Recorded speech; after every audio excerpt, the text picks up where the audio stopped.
Et les Américains, ils sont conscients de ce qui est Hezbollah, de ce qui est les Iraniens, de ce qui est les Houthis, de ce qui est les Syriens, de ce qui est les Irakiens, de ce qui est tout. Regarde, au Maroc, c'est le foutoir. L'Algérie, c'est Massakin. On les respecte, on les aime, mais rien ne va. Faites vos jeux. La Libye, il y a ni sunnites ni chiites, il y a que des déglingués. En Tunisie, il y a rien. Le mec, il s'est enflammé, il s'est immolé gratuitement. S'il savait que les Tunisiens allaient vivre ce qu'ils vivent maintenant, le mec, certainement, il ferait pas ce qu'il a fait.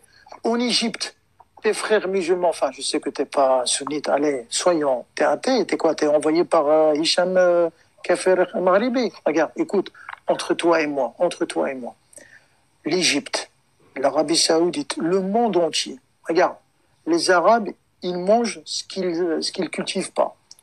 Ils mettent comme vêtements ce qu'ils font pas. La façon comment tu parles, c'est comme si tu essayais de me faire le lavage de cerveau et moi je connais ce genre de discours. Je vais t'expliquer pourquoi. Parce que en fait, regarde, en fait, tout ce que j'ai dit, moi, toi, tu étais incapable de répondre, mais tu veux quand même garder ta fierté, oui.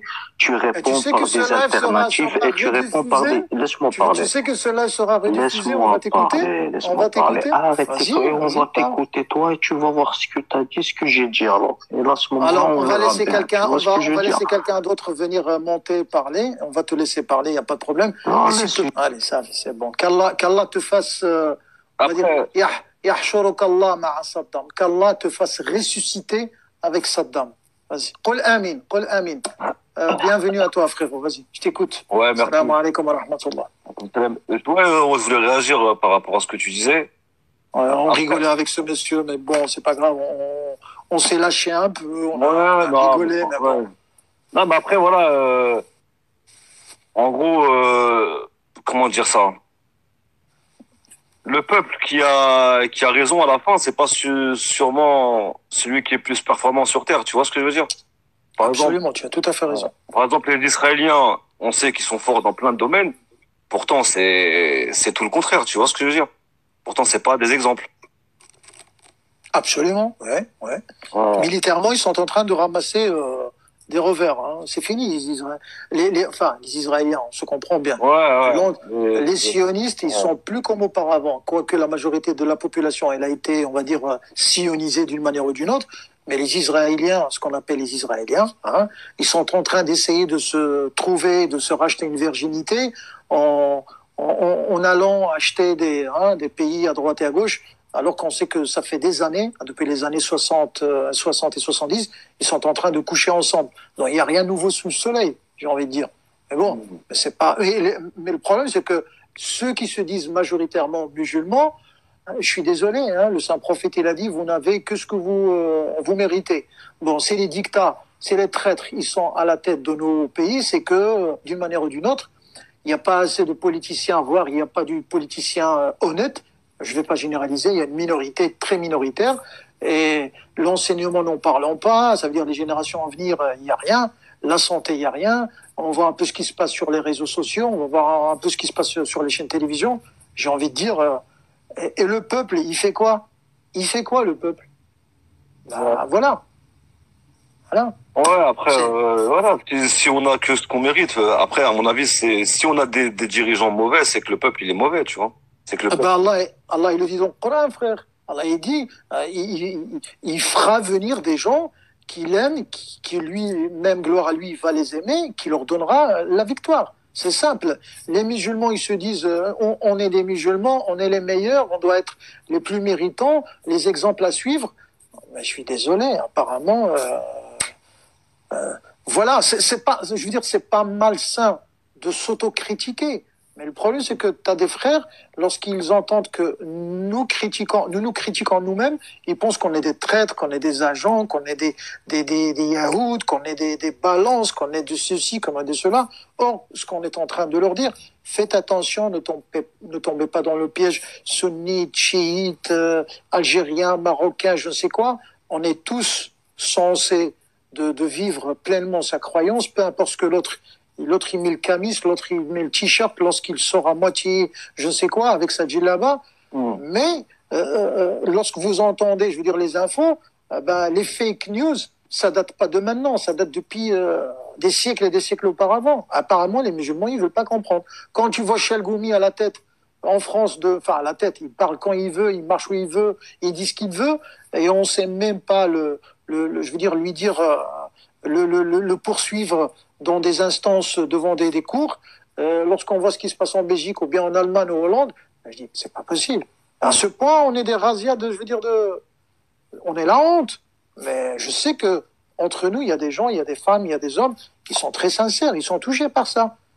Donc, le frère, tout à l'heure, il était en train d'étaler sa manière de voir les choses, mais je me suis senti à un certain moment, je voulais pas intervenir parce que je dois juste gérer.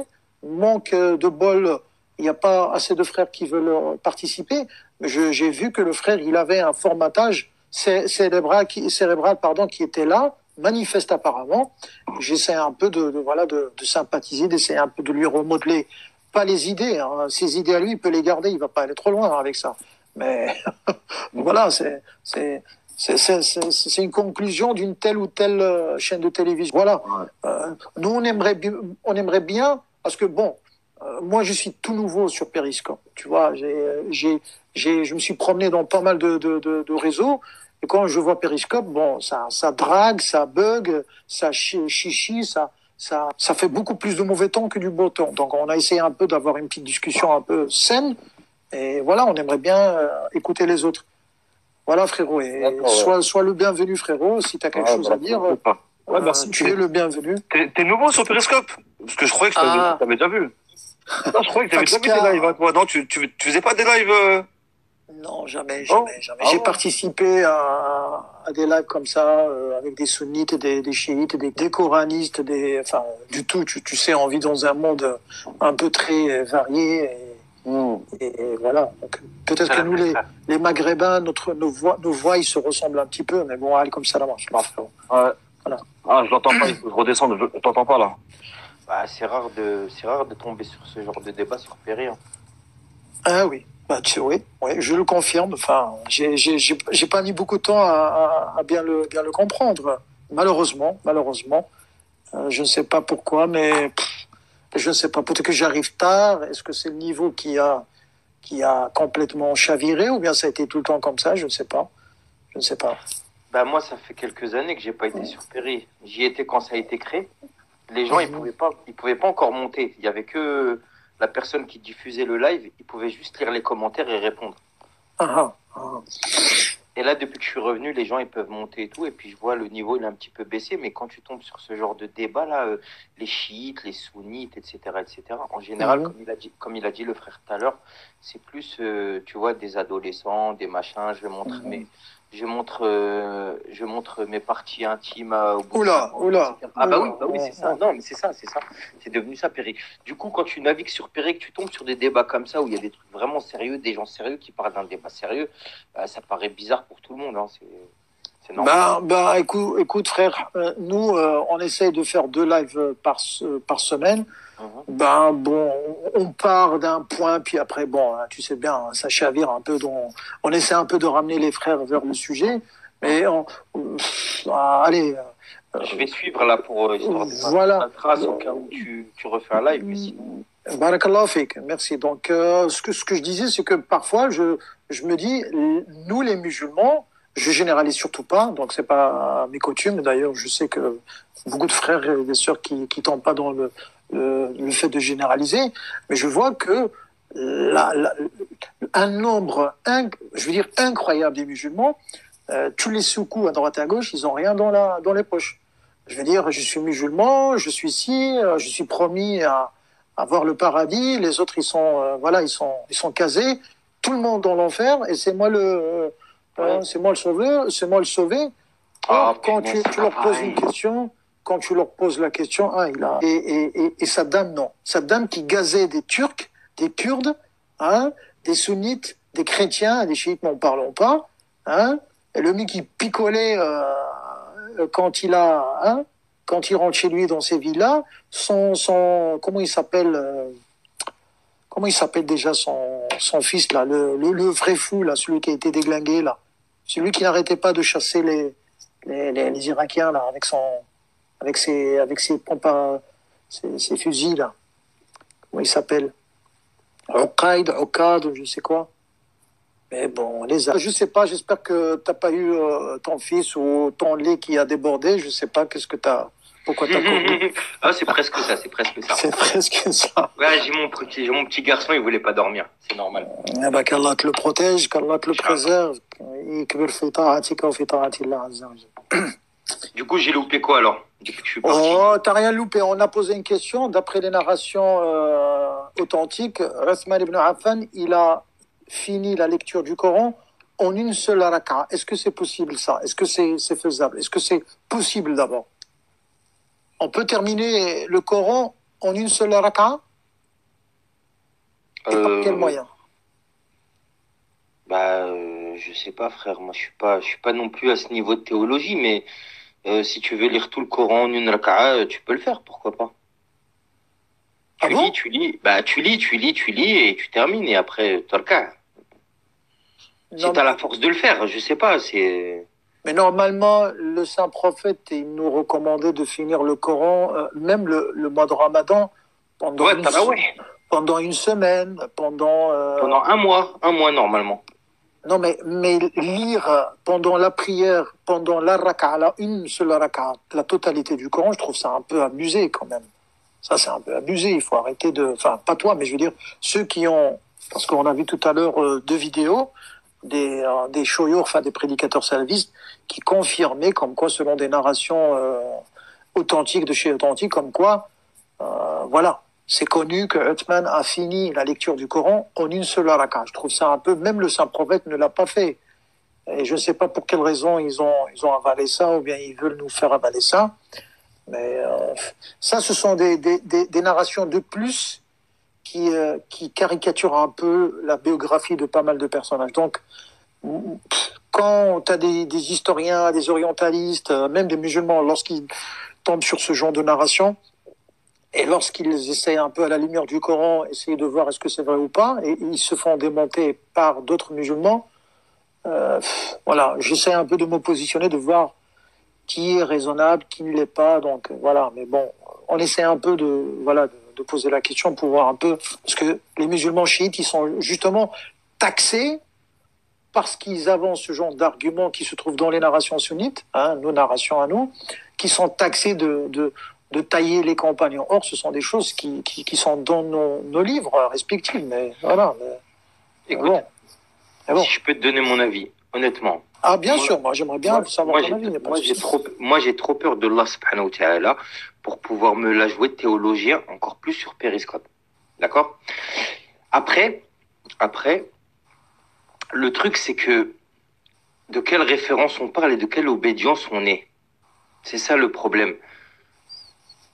Dans le chiite, il faut préciser. Regarde, il faut préciser que parce que pour un, attends, j'ai peur de pas être, je vais rebrancher le chargeur. Comme ça, je vais pas être en galère, on va pas être interrompu. Regarde, il y a combien de chiisme dans le chiisme et il y a combien de sunnisme dans le sunnisme? C'est une bonne question. On peut tous avoir, tu sais, on peut tous avoir raison avec notre savoir. Et un des problèmes de l'islam de notre époque, là, au XXIe siècle, c'est que il y a plusieurs islams, et dans l'islam, il y a plusieurs islams. Alors, qu'est-ce qu'on fait? Les sunnites, eux, ils ne parlent que de un ou deux shirk de référence. Les chiites, pareil. On va faire comment alors? On les unifie pas. Par exemple, je vais donner un exemple, frère, et après je te laisse parler. Chez les chiites, par exemple, quand je parle à des frères sunnites de chiisme, ils me disent, c'est tous des rafidites. T'es d'accord? Ça veut dire, ils insultent tous Omar, ils insultent tous Aïcha, ils insultent tous, donc c'est pas des musulmans. Après, quand tu vas chez des chiites, tu leur parles et tout, tu vois qu'il y a des chiites, quand même, ils te disent non, Aïcha, on n'a rien contre elle, Omar, on n'a rien. Tu vois, excuse-moi du terme, je vais mettre entre guillemets, c'est un bordel pas possible ce truc en fait. Il y a une espèce de fitna dans l'islam. Il y en a qui te disent que les chiites, c'est pas des musulmans.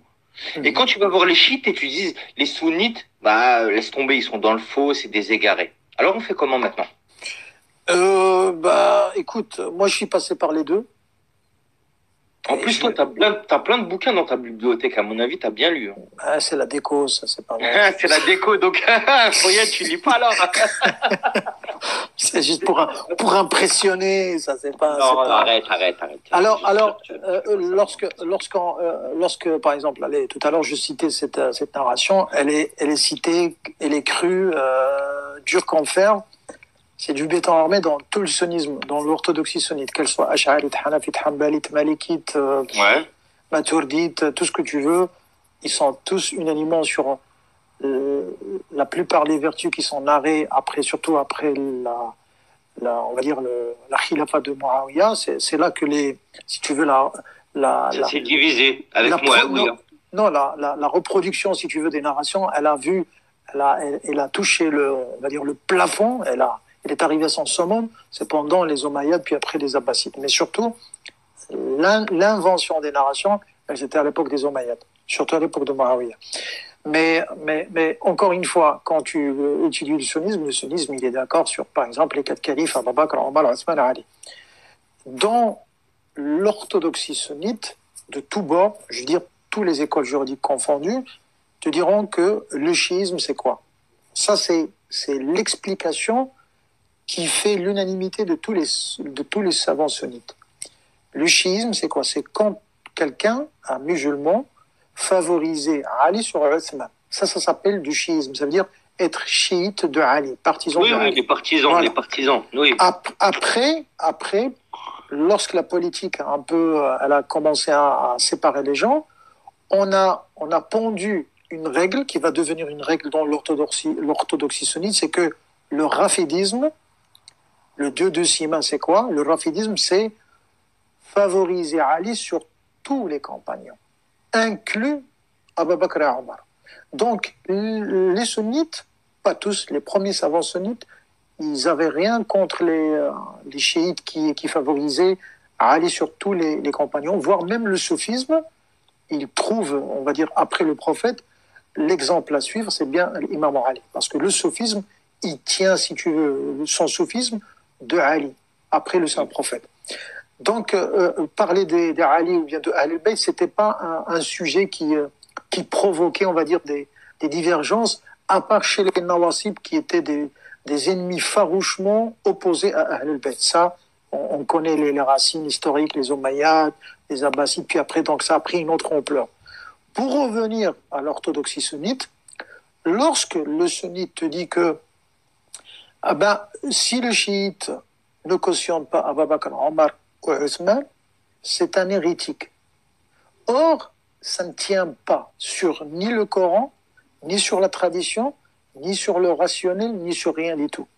Pourquoi? Parce que lorsqu'on croit le Coran et on croit à la sunna sunnite, si tu veux, à l'orthodoxie sunnite, la plupart, le nombre incalculable des narrations qui ont été prononcées par le saint prophète vis-à-vis de Ali, met ce monsieur devant tous les compagnons, parce qu'il était le plus saint, le plus pieux, le plus savant surtout, et le plus méritant. C'est quelqu'un qui nie ce statut, surtout le statut de Ali, c'est quelqu'un qui ne connaît pas son histoire. Il ne connaît pas l'histoire surtout des compagnons. Même les compagnons, je veux dire, Abu Bakr et Omar, ils diront que, par exemple, Dieu ne me préserve pas s'il n'y avait pas Ali. Il y avait tout le temps Abu Bakr et Omar qui demandaient, qui sollicitaient l'intervention de Ali lorsqu'ils avaient un problème d'ordre jurisprudentiel ou un truc comme ça, donc, et même politique. Mais les partisans, voire le chiisme, comme on le conçoit, ça veut dire être vraiment un partisan déclaré uniquement de Ali, sa sainte famille, c'est quoi? C'est lorsque Ali a été confronté dans pas mal de guerres, si tu veux, contre les Khawarij, contre des apostats, des hypocrites. Ça veut dire des apostats par rapport aux serments qui lui ont été prêtés lorsqu'il a été calife, choisi par la plupart des musulmans. Donc, l'histoire, lorsqu'on la lit, on voit que Ali, c'est quelqu'un de méritant. Maintenant, cette histoire, la succession, bon, voilà, ça, ce sont deux frères qui se sont fait, on va dire, deux jumeaux qui ont été séparés à cause de cette histoire de qui mérite quoi. Ça reste un travail de chacun. Mais encore une fois, moi qui ai été bercé dans le sunnisme et que je suis encore dans le sunnisme, même si j'ai fait le pas vers le chiisme depuis 3 décennies, je veux dire, le chiisme, allez, un sunnite ne peut qu'adhérer au chiisme, si tu veux. Pourquoi? Parce que lorsqu'on lit la totalité, enfin la quasi-totalité des narrations, on va voir qu'il y a... Bon, mon frère, mais vice-versa alors. Je t'explique, je t'écoute, vas-y. Vice-versa, donc tu as dit que le sunnite, il peut être que avec le chiite, normalement, s'il réfléchit bien, c'est ça que tu as dit? Absolument, oui.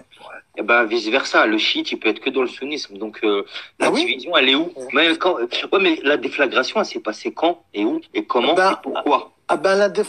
Si tu veux, il y en a qui essayent de la mettre à l'époque de Ali, lorsqu'il a commencé, voilà.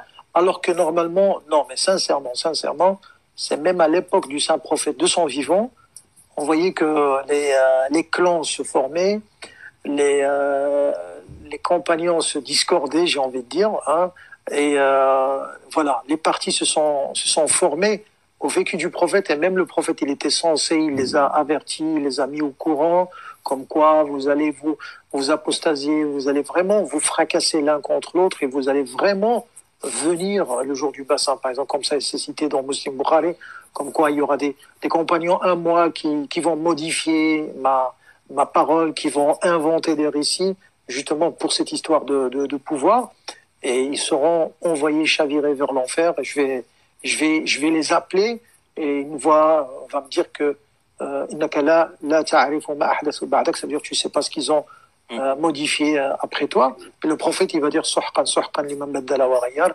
que perdition pour toute personne qui a osé modifier ma parole, qui est la parole d'Allah. Mais encore une fois, les musulmans, qui rassemblent les musulmans tous de tous bords, c'est d'abord l'amour vers le saint prophète, et l'amour vers les Ahlul-Bayt, puis l'amour vers les compagnons. Le problème, c'est que le Coran et la sunna du saint prophète et la biographie des compagnons et l'histoire nous dit que justement, à l'époque de Mohammed, je veux dire, la balance qui était très minoritaire, qui chavirait vers la position du saint prophète et des Ahlul Bayt, elle était présentée par des compagnons qui vont même se trouver marginalisés de la péninsule arabique et qui vont trouver refuge en Irak, en Syrie, et au Yémen, et dans pas mal de régions, et même les petits-enfants du saint prophète, puis après qui vont payer le prix plein, qui vont se faire massacrer, il y en a qui vont être emprisonnés, il y en a qui vont être chassés carrément de cette région, de l'Orient, et qui vont y arriver jusqu'à Maghreb, ça veut dire la Tunisie, l'Algérie, le Maroc, même voir le Sahara. Et ça, ce sont des choses qui se font pas le jour au lendemain. Ça veut dire le matraquage des Ahlul Bayt, il a été façonné très très méticuleusement à partir des Omeyyades, puis après ça a pris une ampleur aussi radicale à l'époque des Abbasides qui se sont positionnés, parce que dans le mot Abbaside, il y a Abbas, et les Abbas, ce sont la famille de Ali, et eux ils se sont autoproclamés comme les héritiers de la succession de Ali. Ils ont avancé cet argument pour s'accaparer du pouvoir, mais ils étaient beaucoup plus farouches et beaucoup plus sanglants que les Omeyyades. Mais les Omeyyades, c'était les premiers à avoir, si tu veux, mis les autres sur les rails. Mais pour revenir à l'époque du saint prophète, il n'y a pas photo. Moi, sincèrement, je le dis, le Bukhari, quand on lit le Bukhari, pas que le Bukhari, son histoire, ça veut dire, lui, il en a. Musulman, parce que ça m'a éclairé un peu. Quand on lit le Bukhari Muslim, wallahi, je suis convaincu que tu peux pas être chiite sans le Bukhari Muslim. Celui qui est sincère avec Allah, avec le Coran, lorsqu'il met sa tête en plein Bukhari Muslim, il ne peut que dire merde, qu'est-ce qui se passe? Pourquoi c'est tellement flagrant, c'est tellement comme ça devant toi, mais le façonnage, le matraquage que subit le musulman dans les sermons du vendredi, dans tous si tu veux, ce formatage qui est fait, mais vraiment incroyable. Je veux dire, est-ce que ça a été fait comme ça? Non, je ne crois pas. Mais il y a une volonté vraiment à marginaliser Ahlul Bayt. Et les 2 précédents lives, j'avais cité combien de fois cette question que j'ai répétée. Par exemple, dans les discours du vendredi, on entend souvent le prophète nous a laisser un hadith authentique comme quoi je vous laisse le Coran ou le Sunna. Or, c'est un hadith qui est façonné, qui est forgé. Il n'y a que Malik qui l'a cité dans son Muwatta. Or, le hadith qu'on entend très rarement, voire jamais, c'est hadith initi alikum fikum kitab Allah wa itrati, je vous laisse le Coran et ma famille. Et d'ailleurs, d'autres récitations, d'autres hadiths, d'autres récits qui mettent vraiment les Ahlul Bayt comme les garants, on va dire, confiants de cette sunna du saint prophète. Et ça veut pas dire que t'as pas à côté une minorité de compagnons. Le problème, c'est que le sunnisme, l'orthodoxie sunnite, elle te présente tous les compagnons, ils sont tous au même piédestal et qu'il n'y a rien. Or, à l'époque, on n'a qu'à lire le Coran et à lire la Sunna et l'histoire, on va voir qu'il y a eu des apostats, qu'il y a eu des hypocrites, qu'il y a eu même des gens qui vont complètement détruire la Kaaba. Il y a même des filles de compagnons qui vont être violées, qui vont être, violentées. Et ça, c'est vrai que c'est une histoire que beaucoup de savants veulent pas la présenter. Pourquoi? D'après eux, c'est une période qui est malheureuse. Mais pour quelqu'un qui cherche, lorsqu'il est neutre, lorsqu'il commence un peu à s'intéresser à l'histoire, il y a de tout. On n'est pas en train de dire tout ce qui est dans l'histoire est véridique. Mon frère, je peux répondre 2 minutes au chat? Vas-y frère. Vas-y, SNK 2020, Alcide, cette voix me dit quelque chose. Ouais, c'est possible. Hein. J'interviens des fois sur certains thèmes, c'est possible. Et aussi au frère Beaumont. Toi, tu m'as l'air d'avoir beaucoup de choses à dire. Si tu veux monter, si le frère il le permet, alors là, je t'écouterai avec plaisir. Il n'y a pas de souci s'il y a quelqu'un qui veut. Et SNK, je le connais, ce frère. Je sais pas si... Non, c'est Beaumont. Beaumont, depuis tout à l'heure, il sort des arguments, etc. Je voudrais bien l'entendre, tu vois, parce qu'on n'est pas là que dans l'invective inutile. Ah oui, on est là à discuter, à partager. Il n'y a aucun problème. Là, moi, ce que je peux dire par rapport à tout ce que tu as dit, Wallah, mon frère, moi, je veux exclure personne de l'islam. C'est ni mon rôle, ni mon, tu vois, il y a que Allah qui peut juger. C'est déjà bien. Les chiites, eux, ils trouvent, après, dans la chiite, il y a des chiites. Dans le sunnisme, chez les sunnistes, il y a des sunnistes, parce que le wahhabiyya, je suis désolé, le wahhabiyya avec les malikites, je sais pas s'ils vont s'entendre. Ah, ça, les wahhabites, ils s'entendent avec personne. Une dernière chose, mon frère, une dernière chose, voilà, tu vois. Vas-y.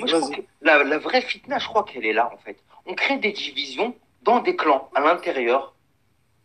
Tu vois, c'est un peu comme les politiques occidentaux. Tu sais, à l'intérieur, par exemple, du Parti socialiste, il y a plusieurs socialismes. Dans le parti de droite, il y a plusieurs droits. Ah, frère Beaumont. Salam alaikum. Alaikum salam, ça va? Heureux de t'accueillir, mon frère. Tes arguments, ils sont très pointus. Mon ami, regarde, c'est très très simple. La réponse à ta question, je vais te la donner, elle est très très simple, tu sais. Dis-moi. Le Coran, il te dit clairement les choses. Écoute-moi bien. Le Coran, il te dit diviser en sectes de la vérité. D'accord ou pas? Voilà. Donc, si toi tu es sincère, je veux dire, si tu es sincère, si tu n'es pas partisan, remonte la pyramide, remonte jusqu'à la source de la division. Et quand tu vas étudier, je dis bien quand tu étudies la Sunna, tu vas te rendre compte que tout le monde s'est divisé de quoi? De Coran et des Ahl al-Bayt. Si les gens avaient obéi au Coran et les Ahl al-Bayt, parce qu'il vous dit clairement, je vous laisse 2 poids, les 2 ne sépareront jamais jusqu'au bassin du Kautar, jusqu'au jour du jugement. Ces 2 poids ne sépareront jamais le Coran et les Ahl al-Bayt. Les 2 ne sépareront jamais. Le Coran, il vient d'où? Il vient de Dieu, on est d'accord. Donc tout ce qui est mis à côté du Coran vient de Dieu, Ahl al-Bayt. Est-ce que toi, tu suis les Ahl? Non. Donc ça veut dire, toute l'explication de la religion, du Coran, ton explication économique, ta vie sociale, tout ce qui est en rapport avec la religion, c'est les Ahl al-Bayt qui ont la légitimité. Tous les autres, c'est de la merde, ça ne vaut rien. C'est 0. C'est l'égarement sur égarement. Ça vaut 0. Pourquoi? Parce qu'ils n'ont aucune légitimité divine. Aucune. C'est tout. C'est ça, comment tu peux prouver ça coraniquement, par exemple, ou hadithiquement? C'est ce que j'allais dire. Et coraniquement, regarde, exemple. Si tu es sunnite, c'est ça qui est hallucinant. Dans le sunnisme, tu as la vérité qui est claire et nette. Claire. Je te donne un exemple. Le transfert d'autorité.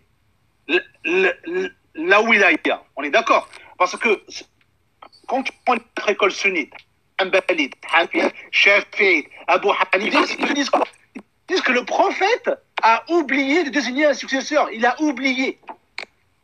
Personne dans ce monde je dis bien personne, que ce soit un athée, qui tu veux, ne va imaginer ça, ne va faire ça. Mais le prophète, lui, il a oublié. Lui, que même dans son lit, pour faire la hijra, il a laissé l'imam Ali. Même dans son lit, il a laissé une personne.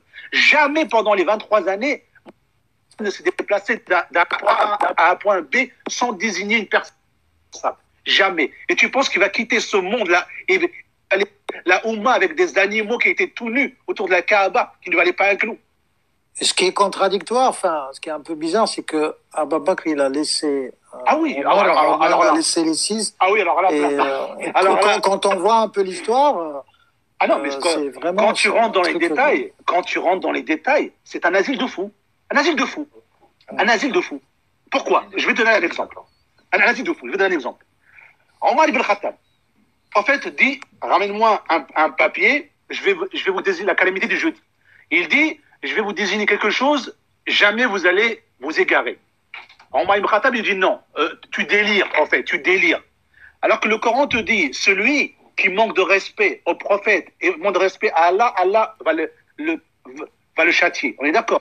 Maintenant, la mort d'Abou Bakr. Abou Bakr, lui, Abou Bakr, attention, qui est un calife polythéiste qui ne vaut rien comparé au prophète qui est zéro. Non, tu vas loin. Excusez-moi, ouais, c'est ce que j'allais dire. Attends, frère, attends. Beaumont. C'est oui. Beaumont ou Baumann? Oui, Baumann. Là, le problème, c'est que il y a un problème de corpus, en fait. Parce que cette histoire que tu viens de citer, que il a mal parlé du prophète, son compagnon Omar, il a mal parlé du prophète, ça, c'est dans le corpus chiite. Non. D'accord, on est d'accord. Donc, il a vraiment critiqué. Écoute-moi bien. Je t'ai dit, qu'on se mette d'accord sur le corpus. Écoute-moi bien. Je t'ai dit, avant de commencer, que toute la vérité est dans le sunnisme. Et pourquoi? Pourquoi toute la vérité est dans le sunnisme? Je t'explique pourquoi. Parce qu'Allah subhanahu wa ta'ala, c'est une personne d'intelligent. Il est très intelligent. Ça veut dire quoi? Ça veut dire que tu peux naître. Ça veut dire que si tu nais chiite, tu es bien guidé. Et alors, ça veut dire qu'une personne qui naît dans le wahhabisme, dans le salafisme, il est égaré. Toi, non.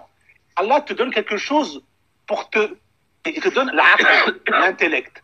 Donc, si tu es wahhabite, supposons que tu vas naître dans la secte la plus égarée. Wahhabite, Ahmed ibn Hanbal, dans la référence, c'est eux. Eh ben, écoute-moi bien. Dans Ahmed ibn Hanbal, quand tu vas lire, eh ben, il est clairement dit que tu dois suivre Coran al-Bayt. Le seul hadith qui est mutawatir, qui est indestructible depuis 1400 ans, qui a 250 différentes chaînes de narration chez les Ahl al-Sunnah Jama'a, c'est ce hadith-là. Les Corans al-Bayt. Coran al-Bayt. Partout, dans toutes les sectes, il y est. Qui le suit? Juste les chiites. Donc, seul les chiites. Mon frère, pourquoi tu fais un lien entre Hanbal et les wahhabites? Je vois pas trop le... Parce que les wahhabites, ils prennent comme source juridique Ibn Hanbal. Tu comprends?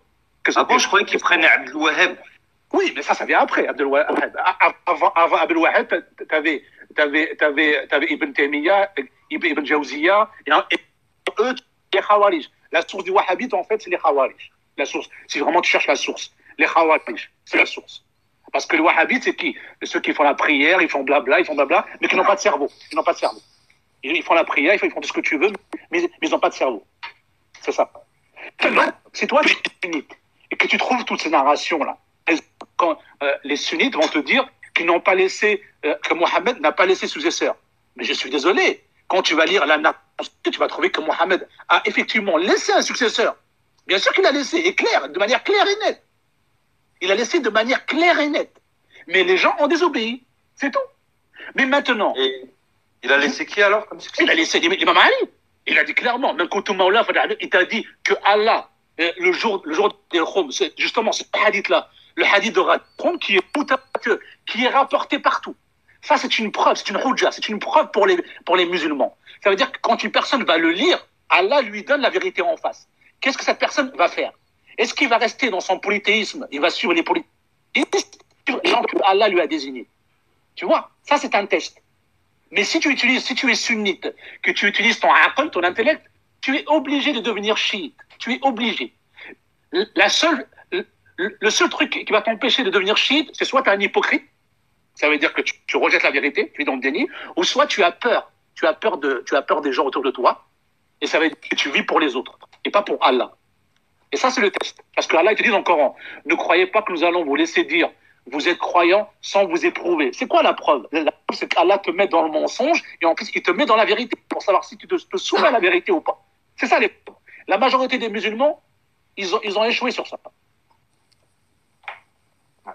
Et ça, les narrations, toutes les narrations, une question, oui. Bouman. Oui. Pourquoi on ne va pas, je veux dire, est-ce que ce sont des citations qui se trouvent dans les narrations? Parce qu'apparemment, les sunnites, lorsqu'ils entendent la première fois ça, surtout pour les francophones, ils sont habitués à dire « Ah tiens, ça existe dans les narrations chiites » ou bien les chiites, ils se sont infiltrés dans les ouvrages sunnites, ils ont fait passer tout ça. Est-ce que c'est vrai ça? Alors, c'est ce qu'il te dit justement pour vivre dans le déni de la vérité. Dès qu'il y a des nations qui sont contre leur dogme, ça veut dire qu'ils remettent en question les califes polythéistes, tout ça, Dunya, parce que le Coran, il te dit, ici, c'est le monde de la tromperie. Donc, si tu es sunnite, tu es déjà dans le monde de la tromperie, parce que tu suis les califes polythéistes. Ça, c'est la tromperie. Le Coran te dit, ça, c'est la tromperie. Et ça, tu le trouves dans le sunnisme que c'est la tromperie. Mais eux, qu'est-ce qu'ils veulent? Ils veulent couvrir la tromperie. Ça veut dire qu'ils vont défendre le monde terrestre, ils vont justifier le monde de la tromperie. Et tout ce qui va à l'encontre, même dans le sunnisme, ils vont te dire quoi? C'est des narrations chiites. Moi, j'ai eu affaire à des gens, j'ai cité Bukhari, ils m'ont dit non, c'est chiite. Alors que je n'ai que cité le Bukhari. Quand il te dit, ya Ali, quand il te dit, comme moi, Haroun et Moussa, il m'appartient pas de quitter ce monde sans que tu sois mon khalifa après moi. Et ça, ils te disent non, chiite. Alors que ça existe chez le wahhabite. Ce hadith, il existe chez le wahhabite, comment ça s'appelle, chez Al-Albani, il a authentifié, chez Kitab al-Sunnah. Tu as tout ça. Toutes ces narrations sont chez eux. Mais ils vivent dans le déni de la vérité. Ils vivent dans le déni de la vérité. Le déni. Ils ne cherchent pas la vérité. Mais pourquoi ils nieront, je veux dire, ces narrations ça veut dire, c'est comme si tu me dis, tous ces savants qui t'ont précédé, je veux dire, ils ont fait ces travaux, ils ont lu ces narrations, mais ils n'ont pas compris ce que tu as compris? Ah non! Alors, dans le sunnisme, attention, tu as des experts, tu as des gens, c'est les ennemis des Ahl-al-Bayt. Ils sont spécialisés pour te cacher les narrations. Et tu as des gens qui connaissent la vérité. Ils la connaissent, mais ils vont jamais te la dire. Parce que, par perte, parce que c'est comme tu l'as dit, tu l'as expliqué tout à l'heure. Tu as dit, si dans les mosquées, on te dit Coran Sunna, au lieu de dire Coran Sunna qui est un mensonge franchi par l'imam Malik, si on te dit Coran Ahl-al-Bayt, tous les musulmans vont aller se diriger vers les Ahl-al-Bayt. Donc, il y aura une perte de pouvoir pour tous ces gens-là. Ils vont tous être... Pourquoi je vais aller étudier des savants qui sont ignorants, qui n'ont aucune légitimité, alors que les Ahl-al-Bayt ont la légitimité? Tu vois? Donc, il y a une perte de pouvoir, une perte d'influence de ces gens-là. Mais quelqu'un te dira... Vas-y, frérot, vas-y. Dis-moi, parce que... Ouais. Dis-moi, frère Bowman. Là, oui. Ça veut dire que tu es en train de me dire quoi? On va retourner un petit peu terre à terre. Hein. Oui. Parce qu'on est au 21e siècle. D'accord? Les références historiques et tout. Ça veut dire quoi? Ça veut dire que à l'époque du prophète, quand le prophète il est mort, il y a eu une espèce de complot. Il y a eu un complot qui vise à mettre de côté. Moi, je sais qu'il y a eu un complot parce que moi, je vais aller plus loin que toi. Ah bah laisse-moi finir la question. Laisse-le finir. Je peux finir la question 2 secondes. Moi, je sais, parce que le problème, c'est qu'il y a beaucoup de sunnites, quand tu leur poses la question, tu leur dis, mais il y a quand même la famille du prophète, elle a été pas torturée, mais elle a été assassinée. D'ailleurs, c'est pour ça qu'il y a beaucoup de villes chiites qui sont saintes, parce que on représente le meurtre de un tel et un tel. Donc, il y a eu du conflit, il y a eu du... Shaitan, il s'est introduit dans la famille du prophète, on va dire. Il y a eu du meurtre. Ça, on veut pas le dire, hein. Même dans l'histoire. Même dans les descendances de plusieurs pays, par exemple au Maroc. Tu vois, au Maroc, entre le premier roi et le 10e roi, c'est à base d'empoisonnement, de meurtre. Il s'est passé la même chose avec la descendance du prophète. Ça, moi, je suis d'accord avec toi. Mais maintenant, la bascule, elle s'est fait quand? C'est ça que je voudrais bien savoir, les frères. Mais quand est-ce qu'on a basculé? Je viens de l'expliquer. On a basculé juste après la mort du prophète. Dès que le prophète dès qu'il a fermé les yeux, comme il leur a prédit, il leur a expliqué tout ça. Il leur a expliqué d'avance. Il leur a dit, donc vous allez trahir. Donc vous allez trahir Ali sallallahu alayhi wa sallam. Quand il est mort, il a dit je veux Ali Ahl al-Bayt. Oui, et les autres, ils ont dit, non, bien sûr. Et c'est exactement ce qui s'est fait avec Moïse et les chrétiens. Exact, 98% ont apostasié l'islam. Après la mort du prophète, ils ont tous apostasié. Le premier, c'est Omar, Abu Bakr et tous ses partisans. C'est eux qui ont apostasié les premiers. Je te le dis. C'est ça qu'ils n'ont pas compris. Et ça, le prophète leur a dit. Il leur a dit, vous allez tous tomber comme là où les Banu Israël sont tombés et vous allez vivre dans un trou de lézard. Même dans le Bukhari, il explique. Le Bukhari, il t'explique clairement. Il te dit, le jour du jugement dernier, les Sahaba vont venir. Ils vont venir vers moi, oh le prophète. Il y a un homme qui va arriver. Allez, direction tous l'enfer. Tous comme vous êtes. Et la quantité de Sahaba qui va être sauvée, c'est comme un chameau, un bébé chameau qui se perd dans le désert. Dans le désert, ouais. Eh oui, ami. Et maintenant, c'est est-ce que tu cherches... Le problème, il est spirituel, il est d'ordre personnel. Est-ce que tu cherches la vérité et qu'est-ce que tu es prêt à accepter? Est-ce que tu es prêt à remettre en cause ta croyance pour la vérité? Et c'est ça le test. La difficulté, elle est là. Le problème, c'est pas les narrations, c'est pas le Bukhari, c'est pas la Sunna, c'est toi le problème. C'est rien d'autre. Le problème, il est personnel. Voilà. La question a été posée comme elle est toujours posée. S'il y a quelqu'un qui peut répondre, et le frère, il est là encore, donc... Et le Coran il te dit, le projet divin prendra forme. C'est quoi le projet divin? C'est ce que je viens de te dire là. Ça veut dire que tous ceux qui sont divisés depuis 1400 ans, ils se sont tous divisés de Ali ibn Abi Talib. Donc, l'islam va revenir à Ali ibn Abi Talib. Ça veut dire, ceux qui vont hériter de la terre, c'est ceux qui suivent les Ahl al-Bayt. Si tu suis les Ahl al-Bayt, tu es bien guidé. Si tu ne suis pas les Ahl al-Bayt, tu es égaré automatiquement. Automatiquement, c'est l'égarement. Ali alayhi salam, il a quand même réussi à accéder au statut de calife. Je te pose une question. On est arrivé quand même là où tu voulais. Non. Les choses ne se passent pas comme ça. Ça c'est le calife de Iblis. Si tu considères Ali ibn Abi Talib, il est quatrième, ça veut dire que tu t'es fait avoir dans... C'est Iblis qui t'a eu. Ça veut dire que tu es dans sa poche. Pourquoi? Oui, mais un sunnite, il te dira, mais pourquoi Ali n'a pas fait... Oui, je vais répondre à ça, justement. Voilà. Justement, non, t'inquiète pas. J'anticipe. Je connais par cœur les sunnites. Je suis journaliste. Je suis journaliste. J'anticipe. Je connais par cœur les sunnites parce que le sunnisme, c'est une personne qui subit Dunya. C'est pas lui qui vit dans Dunya, c'est Dunya qui vit en lui. Alors, les sunnites, ils vont te dire, pourquoi Ali n'a rien fait? Je vais répondre à cette question. Le jour de Radéon, quand le prophète s'est arrêté au milieu du désert, quand le verset 67 est apparu, ô messager, transmets ton... Si tu ne l'as pas transmis, tout est campé. Attends. Alors, attends, ça c'est ma vidéo. Oh là là. La semaine passée, j'avais... C'est bon. Regarde, je vais expliquer ça, vous inquiétez pas, vous allez comprendre très simple. Quand la sourate 5, verset 67 est apparu, ô messager, transmets ton message. Si tu n'as pas transmis, tu n'as pas communiqué. Ça veut dire que le dernier message, là, c'était 2-3 mois avant sa mort. Ce dernier message, c'est le message le plus important de tout l'islam. Parce que avant ce message, le prophète, il a mis en place la prière, il a tout mis en place, la prière, tout. Quel est ce message le plus important de tous? Que si tu ne transmets pas, tout ce que tu as fait pendant 23 ans, il y a Mohammed, ça vaut zéro, ça ne vaut rien. Et c'est quoi ce message? C'est la wilaya, l'autorité. Il manque la wilaya. C'est pour ça que tous les musulmans sont égarés sur terre. Il manque la wilaya. Donc, il dit quoi? Oh, les gens, il dit aux gens, est-ce que j'ai transmis le message? Ils disent tous, oui, vous avez transmis. Est-ce que j'ai plus de droits que vous sur vos mères et vos pères? Ils disent oui. Est-ce que j'ai communiqué? Alors là, il leur dit, alors Allah est mon maître pour qui je suis le maître. Ali ibn Abi Talib est le maître. Venez vous prosterner devant lui, venez lui prêter allégeance. Maintenant, je pose une question. Quand le prophète, il parle à qui? Il parle aux Sahaba, tout autour. On est d'accord. Il ne parle pas à Ali. Ali, il n'a rien demandé. C'est Allah qui l'a choisi. On est d'accord. Maintenant, les gens qui étaient là autour, ils sont venus prêter allégeance à Ali.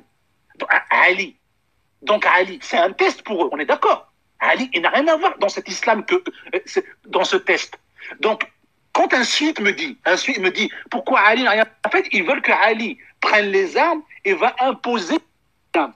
Alors que dans l'islam, il n'y a aucune contrainte de religion. L'imam Ali n'est pas là pour contraindre les gens. L'imam Ali, il est juste là pour les guider, pour ceux qui veulent être guidés. Parce que dans l'islam, on ne se soumet pas à la vérité par la force.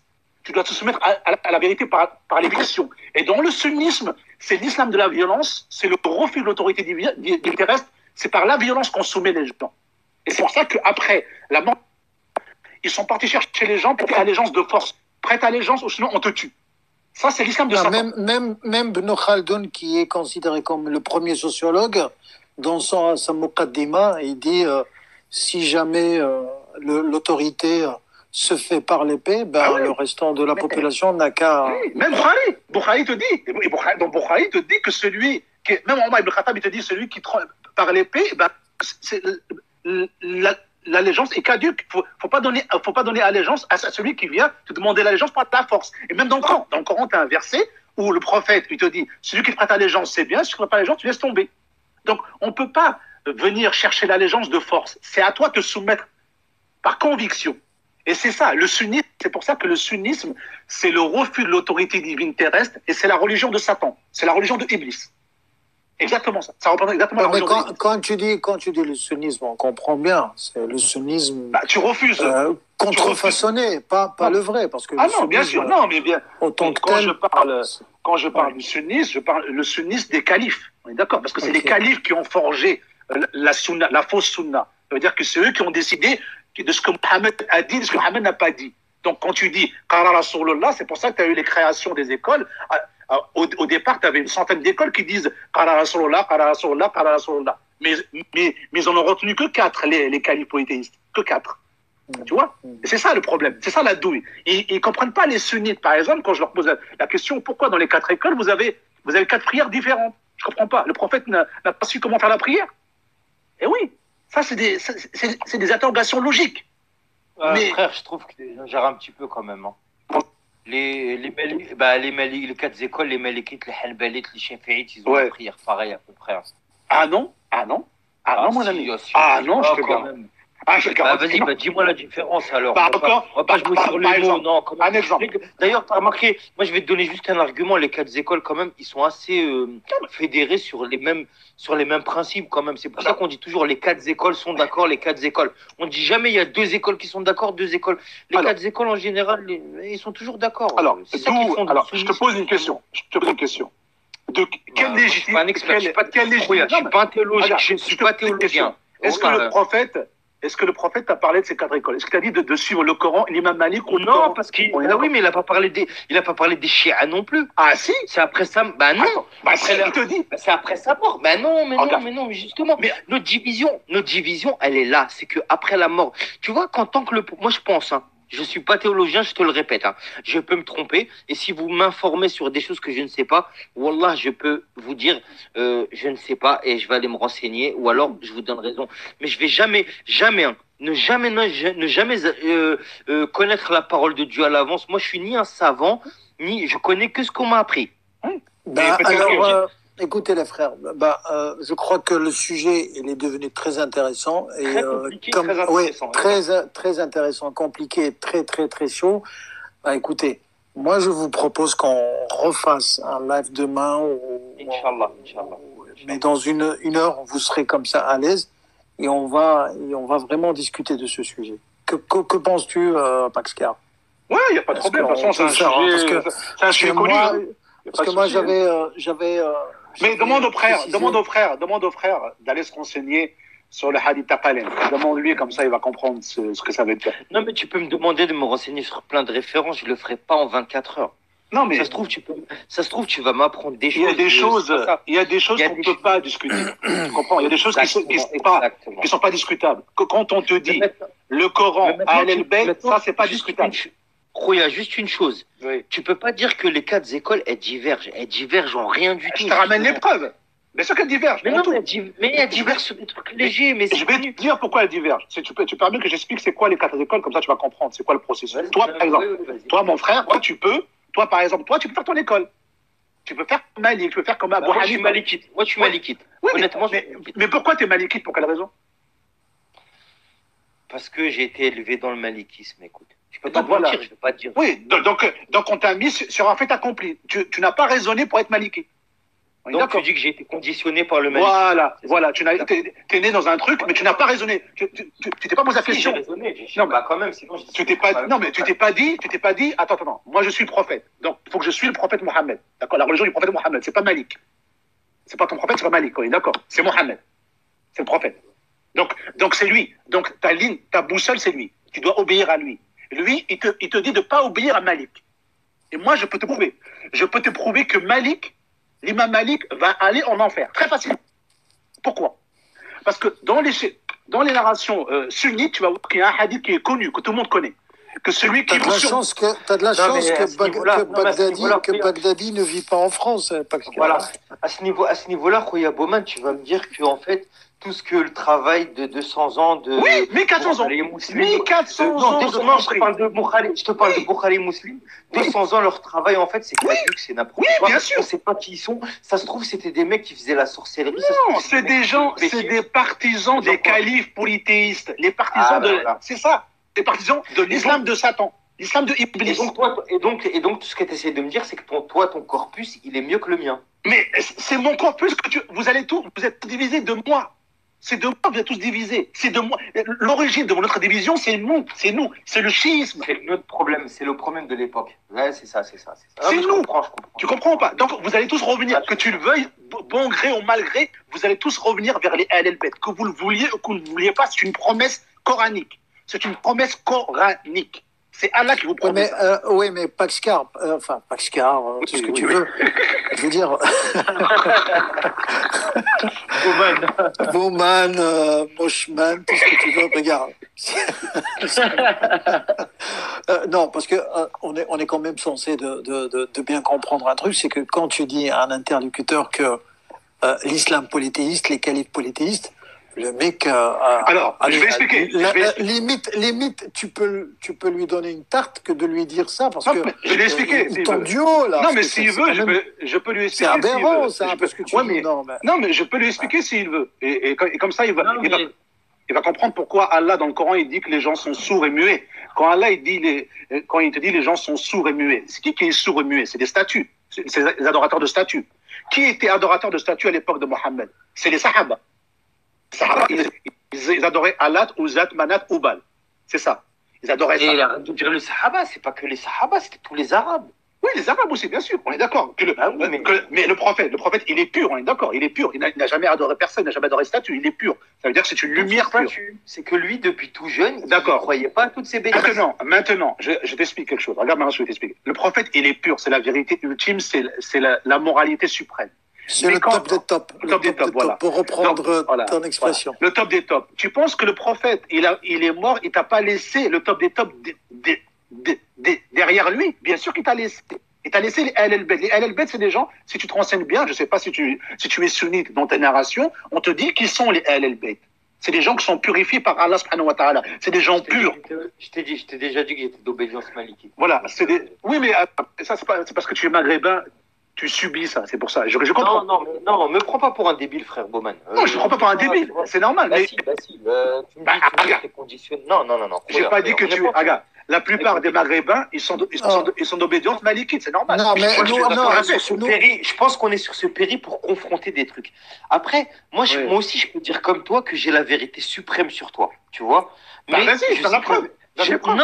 Non, il n'y a pas de preuve, parce que toi, tu as un corpus, moi, j'ai un corpus. On peut passer encore... il est quelle heure, là? Il est 10h30. Je peux rester avec toi, frère, jusqu'à 1h30, te dire que non, et non. Tu vois, c'est pas ça. Moi, je pense que c'est pas ça le but. Moi, je pense qu'il faut voir où est-ce que la division, elle est là. La graine de la discorde, elle a été posée où? Je sais pas, tu es sourd ou pas? Je te l'ai dit depuis tout à l'heure. Tu as pas écouté. Tu le dis Ben oui, mais non, mais tu me dis que je suis dans le faux et que... Non, mais attends. Je t'ai dit, je suis remonté à la mort du prophète avant la mort du prophète, d'accord? L'imam Malik, il n'existe pas, d'accord? C'est une personne qui est venue après. Il n'existe pas. C'est une bid'a. Oui, d'accord, il n'existe pas, Malik. Malik, il n'existe pas dans la sunna. Ni Malik. Il n'existe pas dans la sunna parce que c'est ni un prophète, ni il n'est pas descendu. C'est comme Bukhari Muslim, c'est bien ça notre problème. C'est notre problème. C'est ce que je viens de te dire.